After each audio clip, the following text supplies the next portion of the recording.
I was thinking to myself recently. I was looking at that LeBron James video where he was rapping Pop Smoke for the night, featuring Lil Baby and Da Baby. Da Baby.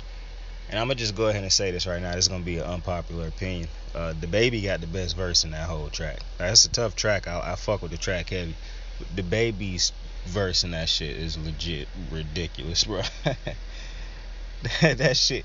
For one, I like the Baby energy, bro. I don't know why everybody hate the Baby. I mean, I guess I do. To each his own. I like the Baby. Everybody saying all his shit sound the same. Just to me, is one of them things where people hop on a ridiculous opinion that got carried, that got like taken way too far, and so now even people who don't even really listen to the man hop on and be like, oh yeah, all his tracks sound the same. Like, it's funny how easy it is to hate on motherfuckers, bro. Especially seeing as how do you know all his tracks sound the same if you supposedly don't like him or don't like his music? Why? I never understand that. If you don't like a musician, why do you continue to listen to said musician? That is so confusing to me, with all the shit out here that you can listen to. You know how I'm always saying, like, with all the content out here on YouTube and shit that you can listen to or click on. With all the music out there that you can listen to, why do you continue to torture yourself by listening to the same artists that you say that you do not like? That is a very confusing concept.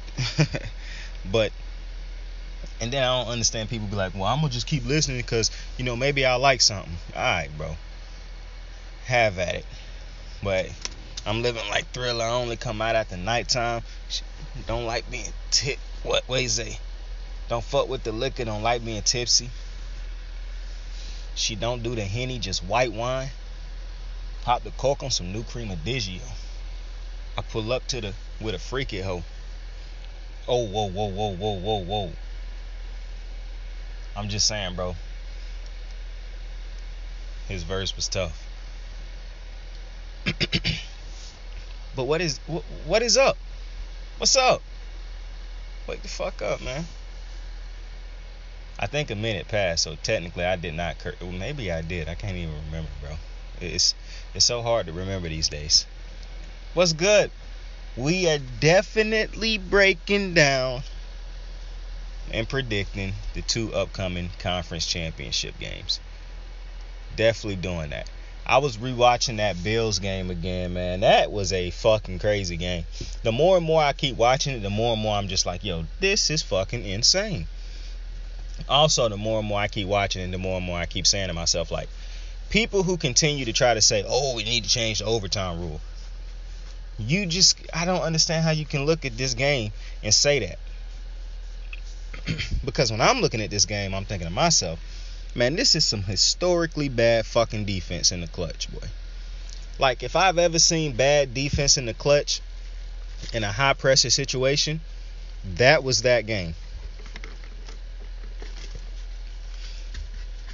In the last 2 minutes of the game, it's 25 points scored.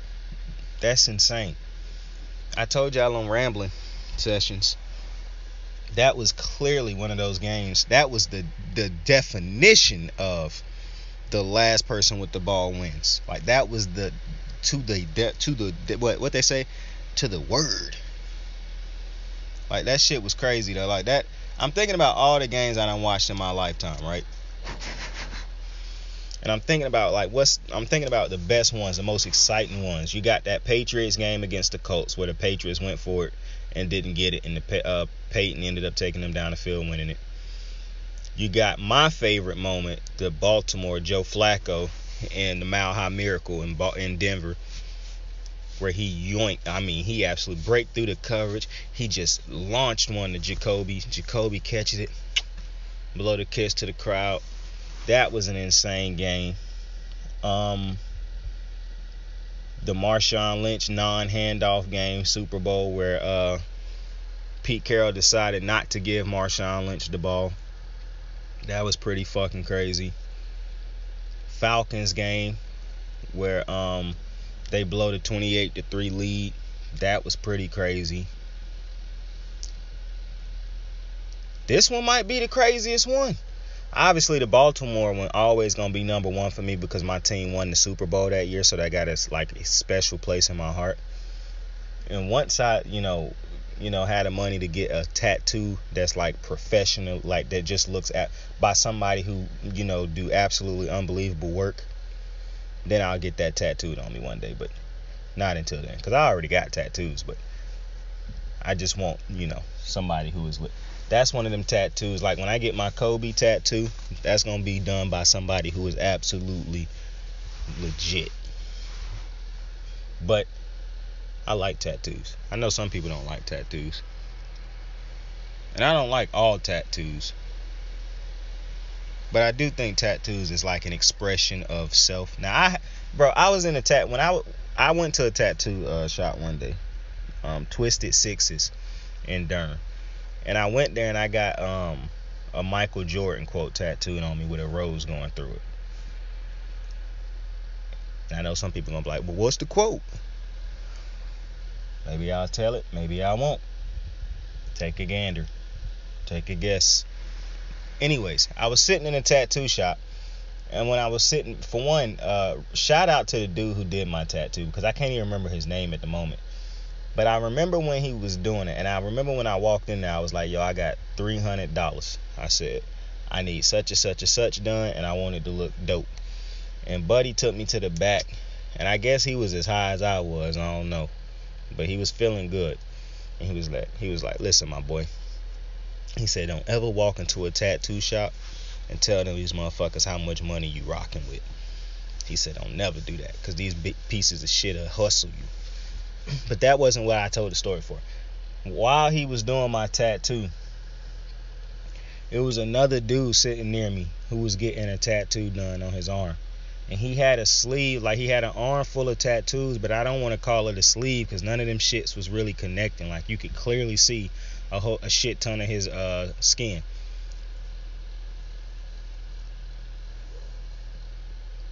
That was stupid. You could clearly see the parts of his arm that wasn't tattooed. And he was a white dude. All his tattoos on that arm was like color tattoos, like orange, green, red, blue, purple, like any color you could think of. He had it on some tattoo. All the tattoos on his arm was like cartoons, and he was getting Ren and Stimpy tattooed on his arm. Now I just want to say I did watch that growing up, but I don't think I ever enjoyed it. Like I have no memories of any of the episodes like I do for the like shit from Cartoon Network. Like I could sit down and watch a Cartoon Network episode that I watched growing up, and even though it'll feel new, I pretty much know everything that happened in the episode because I can remember them once I sit down and start watching them. But them shits is so good, bro. Like especially like the Christmas and Halloween classics of those cartoons, because they used to always do like movies and shit. But I was sitting down watching this dude. As I was getting my tattoo, I was watching him get his tattoo. And this dude had so many ugly ass, like this is like my thing where I say all tattoos don't look nice to me, because this dude tattoos was hideous. This dude had, for one, it was just, I don't want to get into it, but yo, how is your day going? How is your afternoon, night going? Yo, I don't know if you need to hear this. Just go ahead and cut the motherfucker off. Cut him off. You done gave him, her chances after chance after chance after chance. They don't deserve you. Move on. Fuck them. They carrying you down. They weighing you down. They holding you back from your greatness. Fuck them. Let's see who back from their greatness on Sunday. It's gonna be interesting. I hope that the fucking Rams 49ers game is the nightcap game, but out of respect for Pat Mahomes and his greatness, I will not mind if that's the nighttime game, because you do have Burrow, Mahomes, and they don't want to get Jimmy Garoppolo a nighttime game. But it's LA, so they gonna be in Cali, so I kind of feel like that should be the nightcap game anyways. But then again, you got Kansas City. They gonna be in Kansas City, so ain't that a West Coast? Somebody about to be like, man, this dumbass don't know geography. He would be correct. But I think the nighttime game should be Pat Mahomes. Actually, yeah, it should be Pat Mahomes. Out of respect for Pat Mahomes and his greatness, and Andy Reid and their greatness, yeah, that should definitely be the night game, and it'll be a fire ass night game too. Hopefully, I'm kind of worried for the Bengals because I tried to talk myself into picking the Bengals all week, but I just keep replaying all the episodes this year, me talking about the Chiefs, just keep replaying in my head, right? And it's just so hard for me not to pick the Chiefs in this game. But the reason that I want to pick the Bengals is because the Chiefs defense, what I just saw them give up last week, like I said, historically bad defense in the clutch to me. And they've never really stopped Josh Allen in that game. They just got the ball last. I truly believe that Joe Burrow, I said it last week, Joe Burrow and Jamar haven't had their best game in the playoffs yet. I believe that they can have their best game. And I'm not even thinking about the game that they played, the last game of the season. That game held little to no value for the Chiefs. So they could have won it. I can't even remember if that was in Cincy or not. But I do know the team that they played the last week of the season is not the team they're about to play Sunday. So I hope that the Bengals don't go into this game thinking that this is the Chiefs team that they played in the last week of the season. This is not that same team. This is a battle-tested, Super Bowl tested, under a team that understands that they can head right back to the Super Bowl for what? The third year in a row? This is not the same team. This is a heavily motivated Chiefs franchise, bro. And so, you know how I said I was going to take the this is perfect. Okay, so you remember when I was doing my predictions for the divisional round, I said I'm going to take the Bucks. But I just have a strong feel. Like, I'm going to take the Bucks because I understand what Tom Brady represents. In these type of games, I understand against all odds, Tom Brady can win these games. And to Tom's credit, to the GOAT's credit, he did, make that a game in the end. I know a lot of people did their jobs and whatnot, but Tom has still had to lead those scoring drives to get him back, get him back in the game. So I said that, listen, I'm going to take Tom because I understand you can't bet against Tom in these moments because I done it before and he done got me. But I said I have just one of those itches. And every time I had just that itch all season about a team winning a game, I was right. And I was like, I just have this feeling, and it's a strong feeling, that fucking Tom Brady is about to lose to the fucking Rams. Now, you could say it's because I'm biased because of how much I love Aaron Donald and OBJ, and I love Eric Weddle, even though he just came back. But Eric Weddle, one of my favorite players. You could say all that. But I kept saying, I just have a feeling. I got this itch. And it's telling me the Rams are going to win this fucking game. The Rams won the fucking game. And the only reason I said I'm going to take Tom is because, like I said, I respect Tom. I understand what he represents. You cannot bet against Tom in those moments. And I understood it was Tom, Matthew Stafford I would be picking on. But I kept saying, something inside of me kept saying, bruh, Stafford is going to do what he has to do, and they're going to win this game. And to the Rams' credit, the way I saw this game playing out in my head is not how it played out on the field as far as how it ended with all those turnovers. I did have the Rams defense being as dominant as it was early on in that game, or for the majority of that game, till the Rams offense just started doing goofy shit, trying to get a game away. But back to the Bengals. Also, if Tom Brady really about to retire, because I'm actually starting to think he actually might retire. Like, I'm starting to get that feeling that he actually might retire.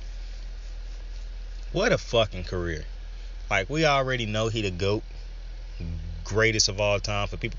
Like, 'cause I understand some people don't understand what the GOAT mean. Like, I talk to people all the time who is supposedly sports fans and whatnot, who don't know what fucking the GOAT means. And that's absolutely crazy to me.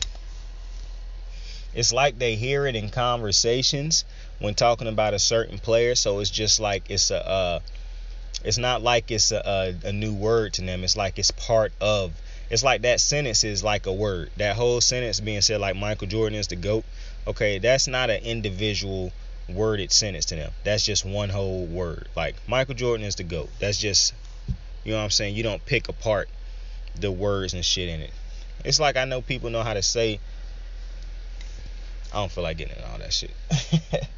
I don't feel like finishing that thought, bro. Because that thought, I'm going to have to do so much fucking thinking with that thought so I don't say no goofy shit and look like a fucking bozo. And I'm not doing it. I'm not going to give you the opportunity, stupid. Not finna be clowning me. But look, check it. The Bengals, I've been trying to convince myself like the Bengals can win this game because the fucking Chiefs defense, bro. I just, it's something about how they gave up all those yards, bro. And the only reason you can do what they just did is because you have Pat fucking Mahomes, bro. And I don't even want to dumb it down to just Pat Mahomes. When you have Pat Mahomes, this is how I do it. When you have a head coach in Andy Reid, who is great at calling plays and putting people around him, such as Eric Bieniemy and Steve Spagnuolo, who even though Spagnuolo to a lesser extent this year because his defense done been way up and down this year a lot. But when you put those type of talented people around, I'm giving Spags his credit. When you put those type of talented play callers around you, it make your job a lot easier. But that's one piece. Then when you have the ability to draft or however you get these pieces to get a Tyreek Hill and a Travis Kelce and to understand how great they are as players and to get it all, like to top it all off, you get a otherworldly talent in Pat Mahomes. Because to me, that's what it all boils down to.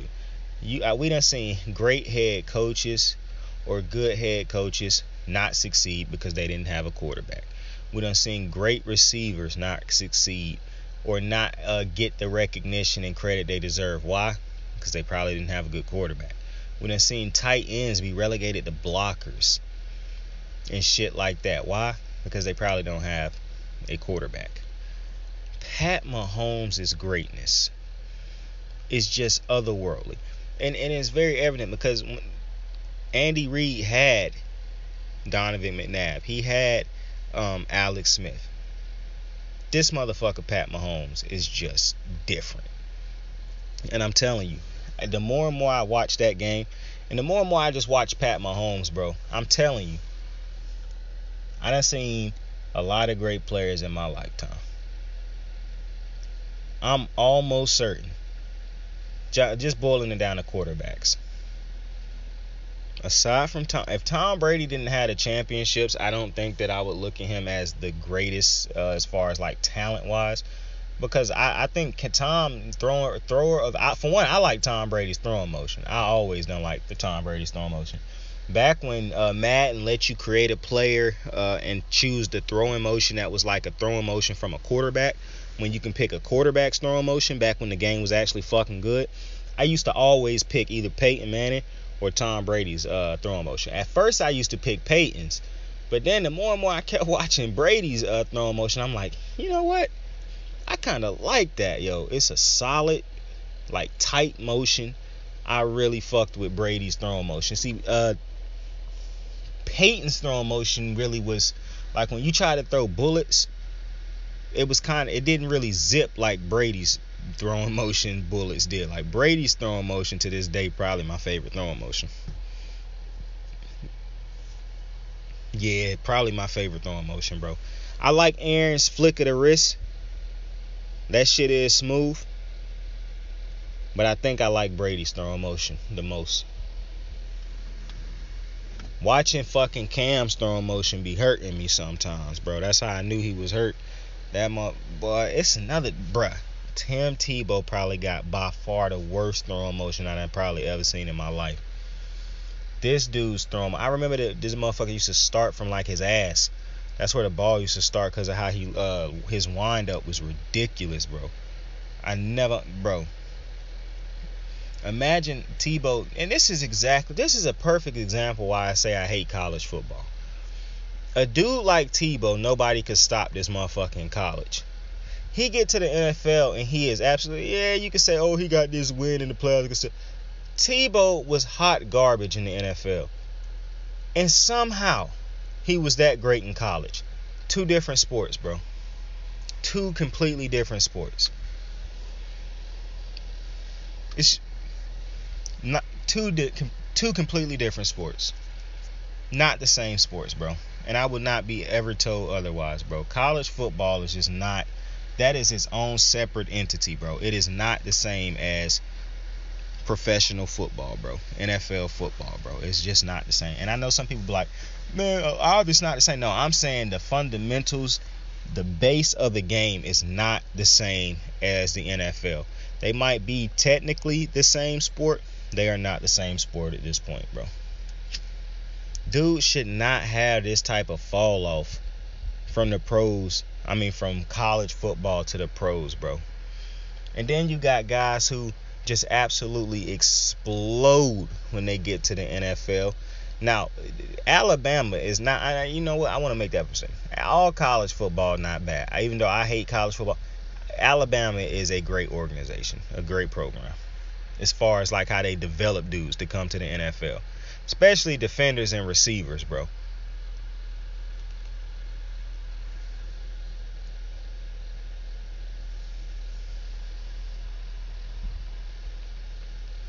I saw this tweet the other day, and I probably mentioned it on here already before. This person tweeted, you got to give credit to them LSU boys, because them offensive dudes from LSU walked right into the NFL and became all pros. That's a fucking fact.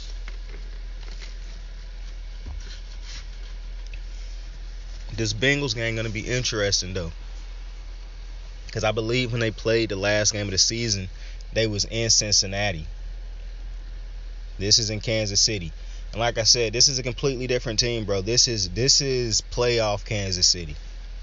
I'm thinking about all the dominant teams I done watched in my lifetime, and maybe you too young, or maybe you my age, or maybe you older than me, and maybe if you young and you never got to watch Peyton Manning and his offenses in Denver and in Indy, then that was the first iteration of unbelievable like offenses where I'm watching, like thinking to myself, yo, how the fuck is they scoring this many points and this fluid? And then you had the year Brady had a couple years, because Brady had those years where he had Rob Gronkowski and old buddy at tight end, and then he had the year where he had Randy Moss. Those was some. Then he had the years where he had Deion Branch and Wes Welker. So he had some years where they could score a lot of points. Peyton Manning usually though was the like high powered scoring guy. Like Drew Brees had some years in there. Aaron Rodgers had some years.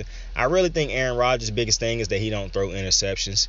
I can't really think of a year where his offense was just absolutely unbelievable, like unstoppable throughout the entirety of a year.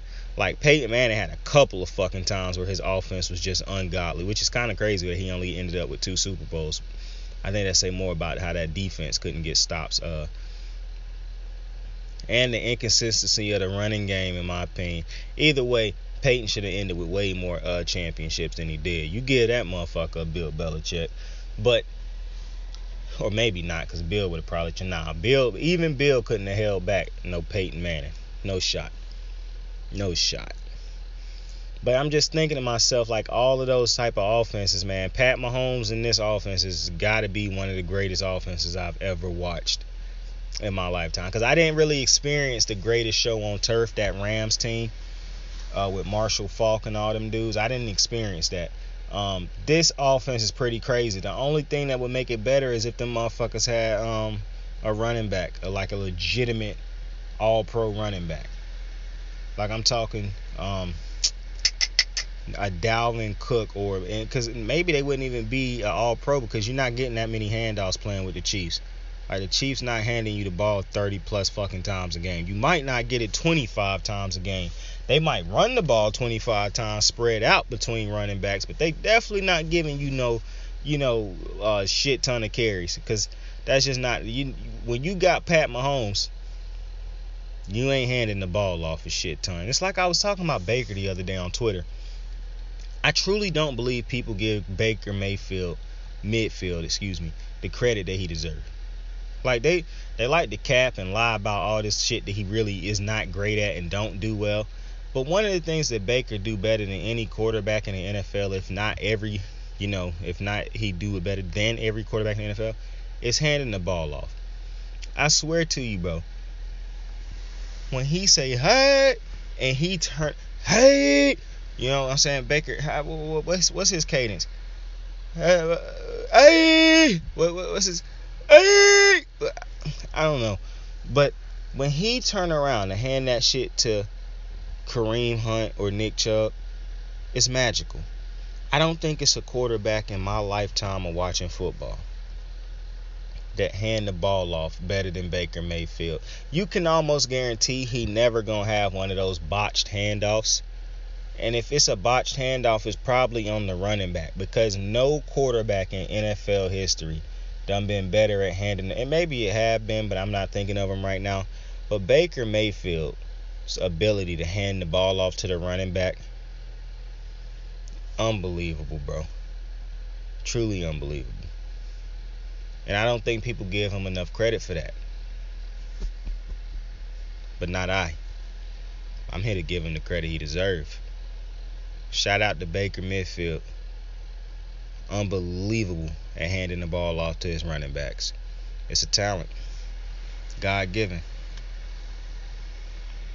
For some reason, nobody talk about it. Crazy to me. But this Chief team is going to be so tough to fucking beat. Like, I think what's crazy is I feel like the Bengals have what it takes to beat them as far as like offensively, because it's like I said, I cannot get the memory of that fucking historically bad defense out of my head from last week. And so if Joe Burrow go out there and play the perfect game, now you really would know you got to be perfect to beat this fucking Kansas City team. He go out there and don't make mistakes. You got Jamar Chase, you got T. Higgins, you got Boyd, you have Joe Mixon.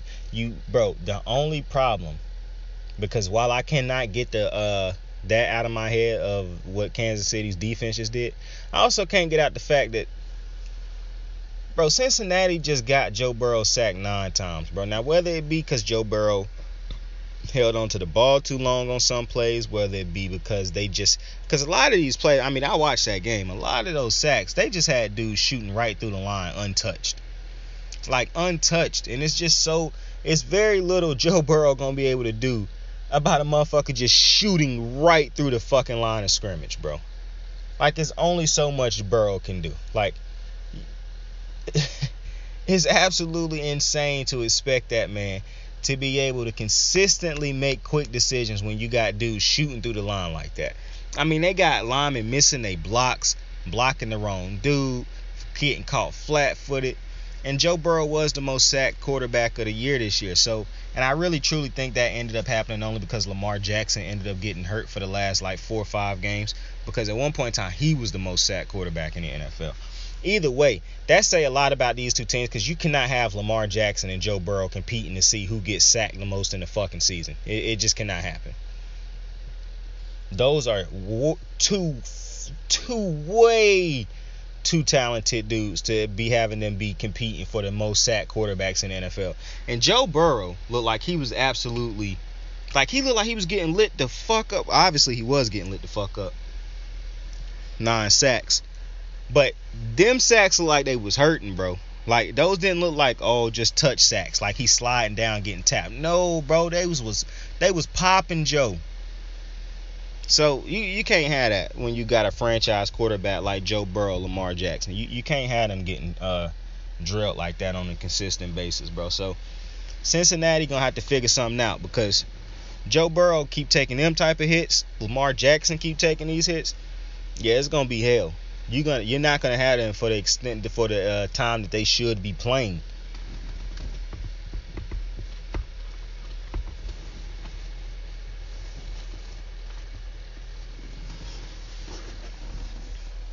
But I can see a scenario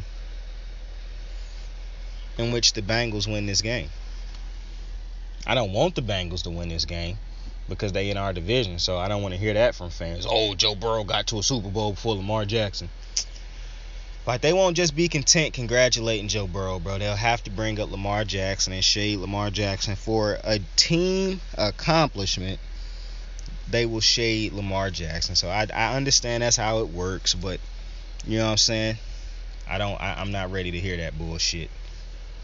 I got this Stephen A clip on my phone where it's like, here you go with this bullshit. I don't know if that's a real clip or not, bro, but I done watched that shit like a million times, and I swear to you, bro, I done looked at the lips word for word. It looked like he's saying, here you go with this bullshit. I'm telling you, it's got to be real, bro, but I just don't know how he got off with saying bullshit on live TV. That's nuts.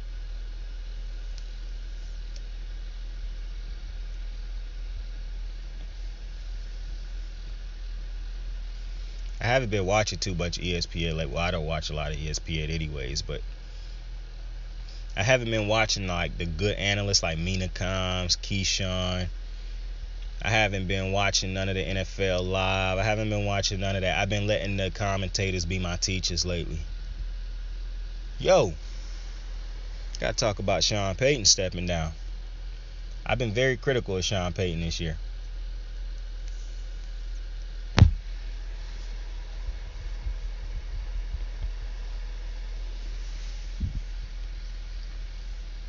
And I said, listen, I'm not saying that Sean Payton isn't a great head coach. I believe Sean Payton to be a great head coach. What I don't believe is that Sean Payton is a great offensive play caller anymore. However, maybe Sean Payton didn't think he had the weaponry anymore to be a great offensive play caller. I mean, you look at, he had a washed up, I don't want to say washed up, that's disrespectful, pro player show. He had Drew Brees, who was at the end of his career, who could no longer do what prime Drew Brees could do. So his offense basically became check downs, throw it to the running back, short throws. And maybe here and there Drew Brees could hit you for one over the top on a deep one. But it became a lot of slants and shit like that. Then you transition to Taysom Hill, who they kept saying was his, one of his guys. He had him for a long time. But anybody who was watching football knew that Taysom Hill was not a good quarterback. And so, to me, ultimately, I truly believe, and when you look at that cap situation, how they over the cap with so much bad contracts and shit like, I think Sean Payton stepped down and retired. I don't think he retired. I think he's going to end up being a coach for a different team. I just think Sean Payton was tired of being a coach for New Orleans. And this was the only way he could get out of that contract was by just stepping away and I guess mutually retiring from New Orleans. I don't think he want to retire from coaching because they didn't word it as if he was retiring from coaching. They just worded it as basically he was tired of being in fucking New Orleans and he wanted to step away from coaching because he wanted to get the fuck out of New Orleans. And I agree with him if that's the case because I'm looking at New Orleans and fuck the cap situation and shit like that. I'm not a capologist. Just looking at the players. You don't have a quarterback. You got Jameis Winston, who, listen, I like Jameis Winston, but the way he was coaching Jameis Winston, yeah, you wasn't getting nowhere with the way he was coaching. You wasn't letting this dude throw. His best asset is that he has a strong arm and can throw. You got this dude throwing it to the running back and throwing check downs and shit all the time. That was never going to work. So you clearly have no confidence in Jameis Winston. So if you have no confidence in Jameis Winston, then you don't have a quarterback because Taysom Hill has proven to you that he's not good. So you don't have confidence in him anymore. And you got Ian Book, who is just, we probably never even hear of him if Jameis doesn't get hurt. So you don't have a quarterback. And it was reports that he tried to get Drew Brees to come back during when all these dudes was going down. So you don't have a quarterback that you trust. You tired of probably Michael Thomas and the drama surrounding Michael Thomas. Your defense is getting older, and you got guys who you probably going to have to let go now because of the cap. So you'll have a less than defense. Your defense won't be what it was coming out of this year, going into the next year probably. Even though you probably have a great coach defense with Dennis Allen over there. It's been a great coach defense since he done got there. And then you look at the situation and you say, well, I do have Alvin Kamara, Mark Ingram, that duo in the back. But if Michael Thomas don't come back, I don't have a receiver. So I don't have a receiver. I don't have a tight end. I don't have a quarterback. Okay. I'm not going to have certain defensive players coming back. We over the cap, so we really can't make no big moves or nothing like that. Even though I truly believe if teams want somebody, they really find ways to get them. And so I think ultimately it just came down to Sean Payton saying he is tired of rebuilding already. Like, when you had, this was a rebuilding year, and he basically said, yeah, this ain't for me. I'm too old. I'm too, I should be coaching for championships, not this bullshit that we just went through this year. And I respect that. Now, what I think is going to happen is that he gonna take a year off. If Dallas does not get to a Super Bowl next year, I believe Mike McCarthy will be fired, and Jerry Jones is going to hire Sean Payton. Sean Payton will do a year of TV to keep his blood and juices flowing, and then he will be coaching the Dallas Cowboys in 2023.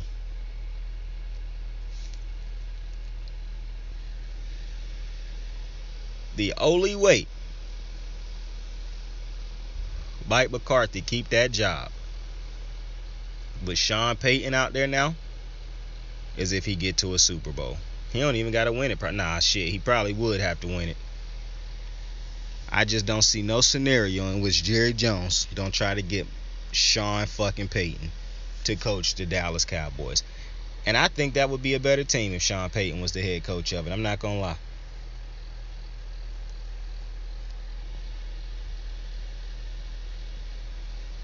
See, what you need is a coach who's proven he can coach through adversity. This is why Baltimore is giving John and Harbaugh an extension. This is why the Steelers will not let Tomlin go, no matter how much people say, oh, you need to get a fresh coach in there. Listen, these head coaches have already proven that not one, they've already proven they can win a Super Bowl, because all three of those head coaches are Super Bowl head coaches. Don't matter if you say, oh, they won it so long. It's hard to win a Super Bowl. They all done it. Andy Reid been coaching this league for a long time, and he finally got his first Super Bowl a couple years ago. So it's hard to win a Super Bowl. As great as you think Andy Reid is right now, he has won one Super Bowl. But you look at and I think Tomlin got 2 Super Bowls. I can't remember if Bill Cowher was. No, he got one. Bill Cowher was the head coach of that other one. But you look at I had lost my train of thought. We talking about Sean Payton. I mean, you look at John Harbaugh and Tomlin, and the reason why those teams stick with them through because they done because they done can't even talk. Because they've proven they can coach through adversity. John Harbaugh lost damn near all his starters this year. Still did not put up a shitty record in a bad season. Still had a decent season. They competed to the playoffs all the way to the end until there's absolutely no shot they can make it. Even though I feel like they lost a couple games that they should have won. If they was healthy, it is a completely different outcome. Pittsburgh, Mike Tomlin, no losing record. That speaks for itself. Continues to get to the playoffs with. I mean, he got to the playoffs this year with Big Ben, and I can't understand for the life of me how he did that. Had a winning record with Mason Rudolph and Duck Hodges. So, I mean, the man's resume speaks for itself. But that's why you keep those type of head coaches. And I think when you have Sean Payton, that's the type of head coach that, yeah, if Mike McCarthy don't win the Super Bowl, yeah, I get him on up out of there for Sean Payton. Because, like I said, I think Sean Payton a great head coach. I just don't think he was a good offensive coordinator no more. Or offensive play caller. Like, I thought his offensive play calling was real one that, to me, it really resembled New England's offensive play calling. New England just doesn't have a Alvin Kamara. That was the only difference in my opinion. And to an extent, I'm not gonna say that. I was gonna say something stupid. Stop myself. But Cincinnati, KC, this is gonna be an interesting game. But like I said, I can see avenues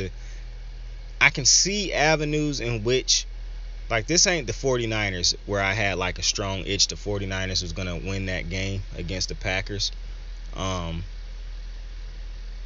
This not that. This and it's also ain't me when I said people don't need to sleep on the 49ers, because the 49ers have multiple avenues in which they can win. No, I'm not doing that for the Bengals.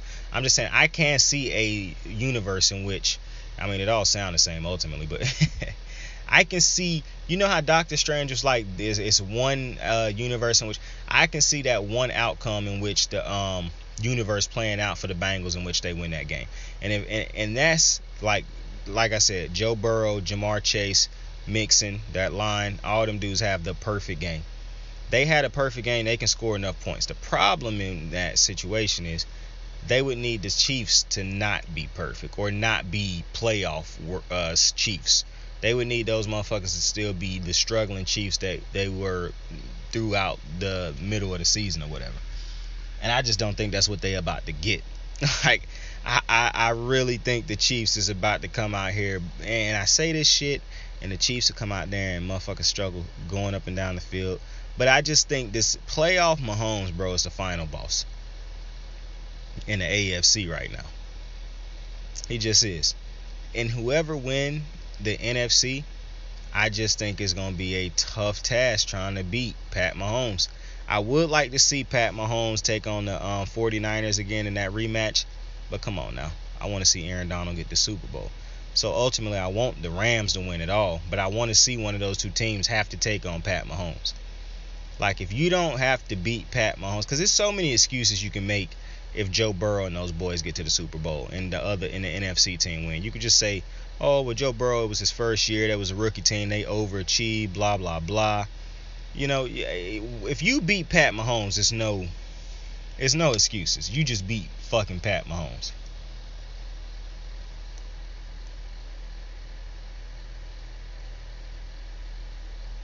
Now, if Andy Reid do lose the Super Bowl, if he get to it, like, I'm not trying to talk the Bengals out of the Super Bowl yet or out of this game. But if Andy Reid does win this game and advance to the Super Bowl and lose the Super Bowl, he's starting to build up quite a resume of losing Super Bowl games. Lost one with the Eagles. It would be 2 L's with the Chiefs if he loses this one. So he'd be, 1-3? That's getting kind of ugly, Andy. So, which I'm hoping that's what happened, because like I said, I want Aaron Donald and OBJ to win a Super Bowl. I want Vaughn to get another one. I want Jalen Ramsey to get him one. I want to see it. But Kyle Shanahan and it's gonna be tough for the Rams, man, because I think I saw a thing today where Sean McVay is 0-6 against Kyle Shanahan. And if he had played the Packers, he 0-2 against LaFleur. So he was playing against his kryptonite regardless, and I'm very interested to see how he coaches. That put more intrigue on the game, knowing that he's never beaten Kyle Shanahan. And people talk about all these different head coaches and they swag of, Mike Tomlin, don't waste a word, and how cool Mike Tomlin seemed. And people talk about Sean McVay and his young energy and all that shit. People talk about what's dude over there with the Cardinals, the underachieving asthma, the overrated coach. What's dude's name? I can't. Cliff. People talk about how cool Cliff look and all this shit.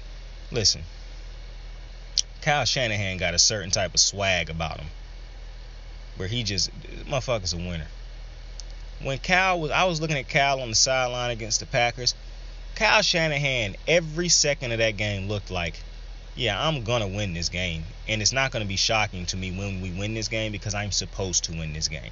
I believe my team is better than theirs. I believe I am a better coach than their coach. I believe this is a better coach team than their team. That's the impression that Kyle gives me when I'm watching Kyle. Like, every single game I watch him, he looked as if he believes he is the best coach on the field and he have the best team on the field. Even when Jimmy G make mistakes, bro, Kyle Shanahan never look as if, yeah, we probably in a pickle right. No, he always look as if I'm the better coach. I can coach my way back into a game or it don't matter. Like, Kyle Shanahan is legit, bro. He is a fucking G. Show Kyle Shanahan some motherfucking love, man, because that motherfucker is legit. I always sound like I'm flirting with the motherfucker when I be talking about Kyle Shanahan, but I just think Kyle Shanahan probably my favorite coach in the NFL. Even I like Kyle Shanahan more than I like John Harbaugh. I'm not gonna lie to you. Just because, and it's not really fair. Nah, I don't like him more than Harbaugh, because Harbaugh got a Super Bowl with us, bro. But it's just the fact that Kyle Shanahan called the plays for the 49ers. And I think this is going to be a tough game, because this is, like I said, it's two very great coach teams. But I just think that, and I don't have an itch or no shit like that. This is just me picking the game. I think the Rams are going to finally get over that hump of the Kyle Shanahan hump. They're going to finally find a way to beat Kyle Shanahan. Matthew Stafford, to me, is the difference. Like, they did have a 17-point lead at the end of the season at one point in time in that game. Like, I think, and what's scary is I know Matthew Stafford can come out there and have a bad game, but after you beat Tom Brady, I just feel like that's going to do something for him. Like, he feel like you can beat anybody now that you done beat Tom in the playoffs. And so I think he's going to be riding that high. And I think that's going to get them to the Super Bowl. And if they do get them to the Super Bowl, that's 2 Super Bowl trips for McVay. Got to one with Goff. Got to another one with fuck. And it reminds me of,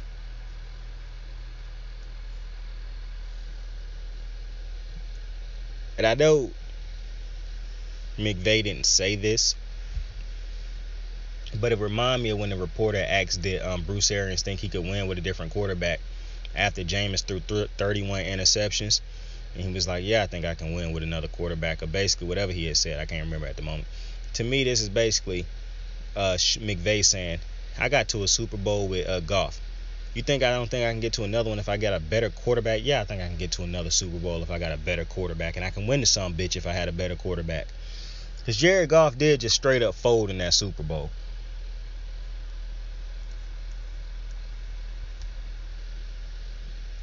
You can't have your defense play that type of game, and you just can't do shit. Like, that's so disappointing. Especially, this don't apply to the Rams because they didn't have a bad defense that year. But when you have a bad defense that play their ass off in one of the most important games of the season, and your offense don't show up, oh man, that is so demoralizing, bro. That is so demoralizing. Because it always seems to be understandable when a defense can't show up. Either they've been bad all year, or you like that offense is an offense that would make great defenses look bad. But it's hard to give an offense an excuse a lot of times, you know what I'm saying? Either you're going to be like, that defense is just a legendary, that's just great defense, they doing everything. But you can always flip that and just be like, man, this off. That's why people don't never get a defense credit first. They always be like, man, this team played bad. Why did they play bad?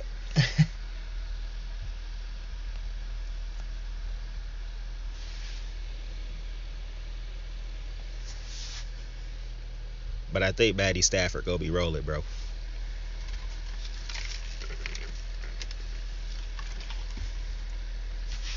I got a lot of faith in Matt right now, bro. It's like Levante told him in the mic'd up thing once they was talking after the game was over. He told him, man, lead them boys to a Super Bowl. Lead them boys. Lead them men. That's what I'm saying, bro.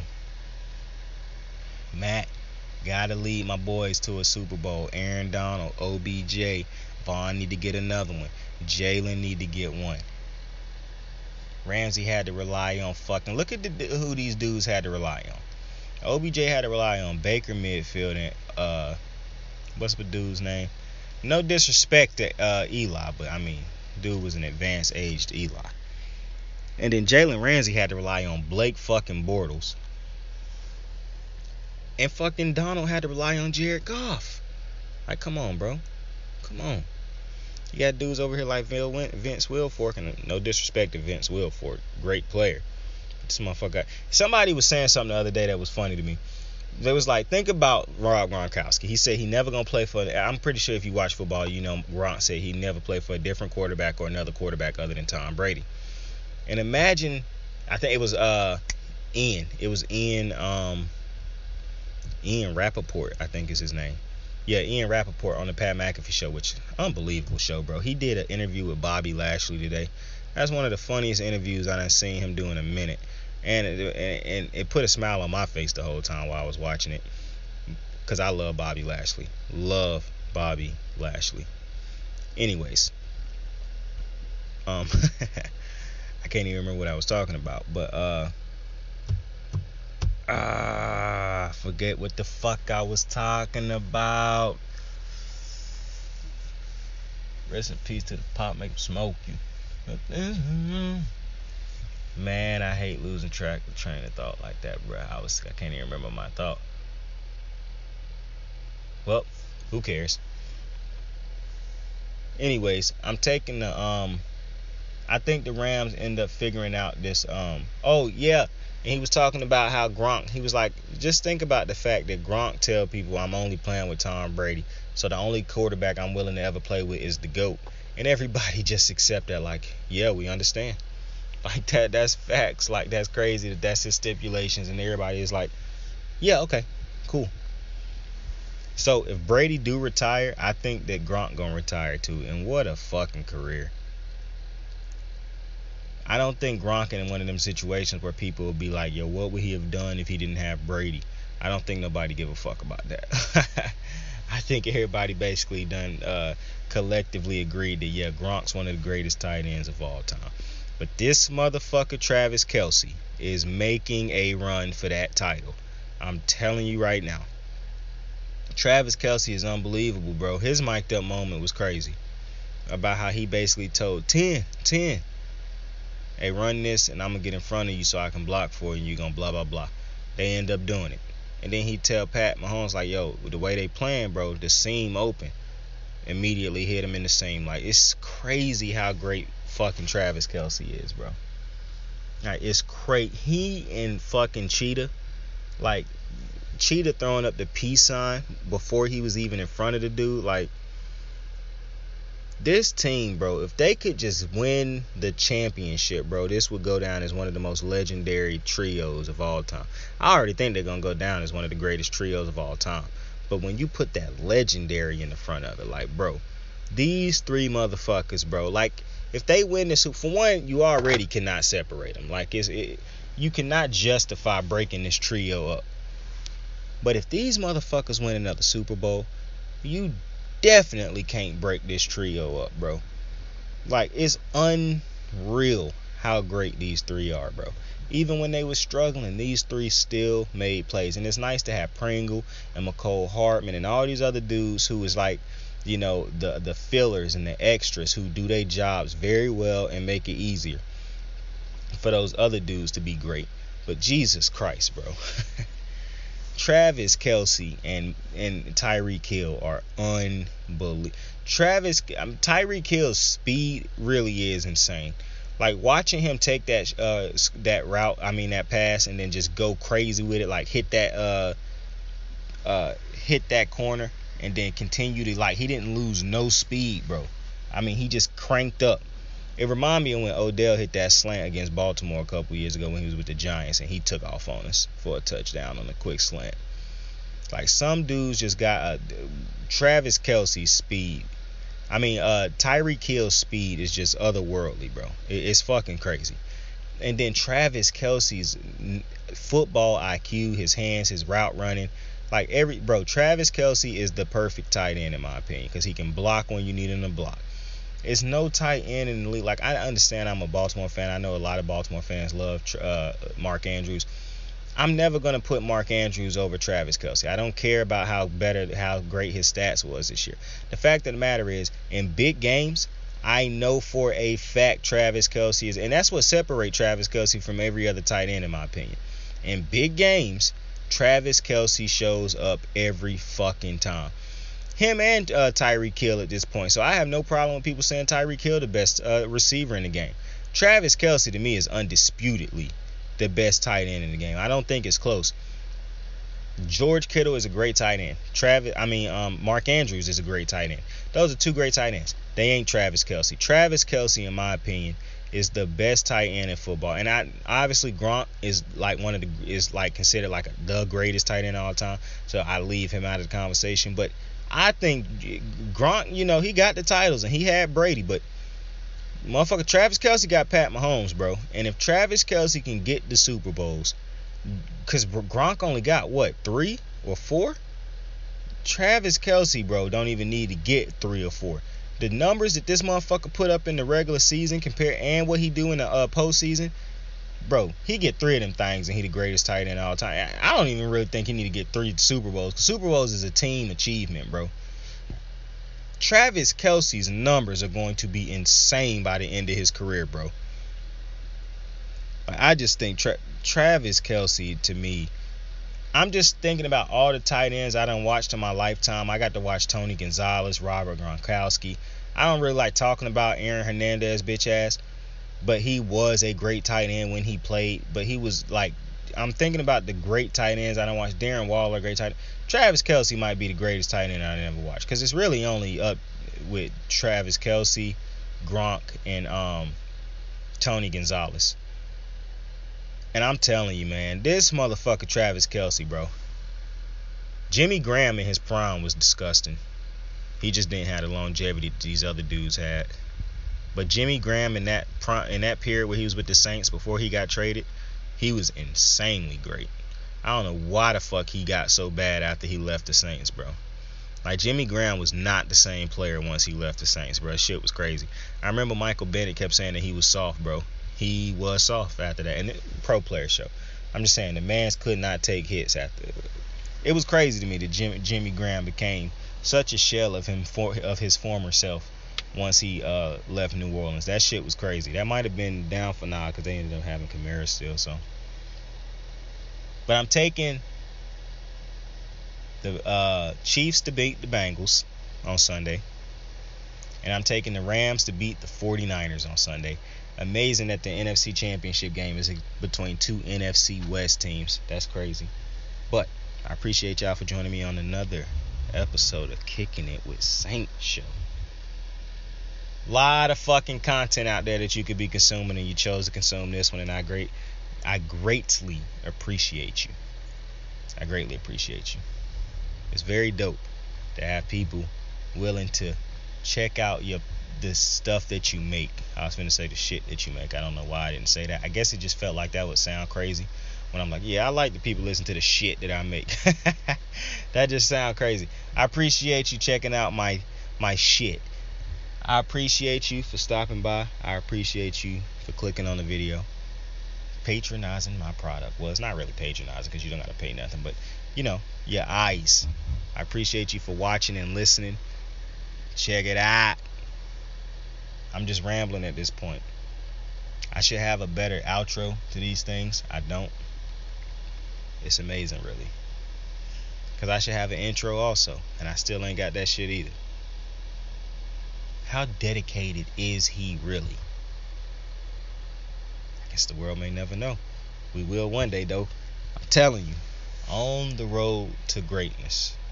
I was looking at my fingers the other day, bro. My fingers started to look a little bit weird. How they